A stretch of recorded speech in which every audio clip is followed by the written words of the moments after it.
Teja acting అయితే ఎరగదీస్తారు sir, ఇంక చెప్పవసరం లేదు. కృష్ణుడు ఎలా బయట ఎలా ఉంటాడో లోపల అలా దేవుడు చూపించినట్టు నాకు చూపించారు మేడం. అది మొత్తం అనుకుంటే సినిమా అయితే చాలా బాగుంది మేడం. నాకు చాలా నచ్చింది సినిమా. రాముడిని చూపించినట్టు కల్లారికి రాముడో తెలియట్లేదు, కృష్ణుడో తెలియట్లేదు అన్న, అంత బాగుంది సినిమా. అది బట్ లోపల నుంచి బయటకు వస్తుంటే ఒక వైబ్ ఉంది, ఒక దేవుణ్ణి సినిమాలో చూస్తున్నాం మనం, ఒక స్టోరీ తెలుసుకుంటున్నాం. ఇవి మన పురాణాలు మనం తెలుసుకోవాలి కంపల్సరీ ఇక్కడ పుట్టినందుకు అనే విషయాన్ని అయితే నాకు ప్రాపర్గా అనిపించింది. అక్కడక్కడ చిన్న అంటే బోరింగ్ సీన్స్ ఉన్నాయి. సూట్ అవుతాడా మేడం ఆయన? అదే కదండి, అవబట్టం ఎంతమంది మనం కనిపిస్తున్నాం కదా. ఎందుకంటే ప్రతి ఒక్కరు మనం చూడాలి అని వాళ్ళ ప్రయత్నాన్ని వృధా చేయకుండా మనం ప్రతి ఒక్కరు కూడా ఫ్యామిలీతో వచ్చి చూడొచ్చు. సినిమా అయితే మీకు నచ్చింది ఓవరాల్ గా? నచ్చింది.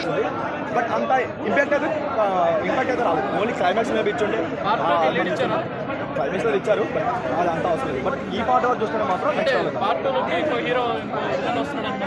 అదేంటంటే అది ఇంకా సైడ్ ట్రాక్ అయిపోతుంది. ఇప్పుడు కొన్ని మధ్య సినిమాలు ఎలా అంటే ఇప్పుడు కింగ్డమ్ కానీ లేదంటే వేరే ఆర్యవర్ కానీ ఫస్ట్ హాఫ్ ని సరిగ్గా ఎండ్ చేయకుండా సెకండ్ హాఫ్ వెళ్ళిపోవడం వల్ల ఫస్ట్ హాఫ్ డైల్యూట్ అయిపోతుంది. అలాంటి ఛాన్సెస్ ఇక్కడ ఇవ్వలేదు. తేజస్ అయితే మనోజ్ అన్న లెవెల్ చేశాడు. డామినేషన్ అదంతా పక్కన పెడితే మనోజ్ అన్నకి ఈక్వల్గా పెర్ఫార్మెన్స్ అయితే ఇచ్చాడు. అండ్ రితికా నాయక్ కానీ శ్రేయ గారు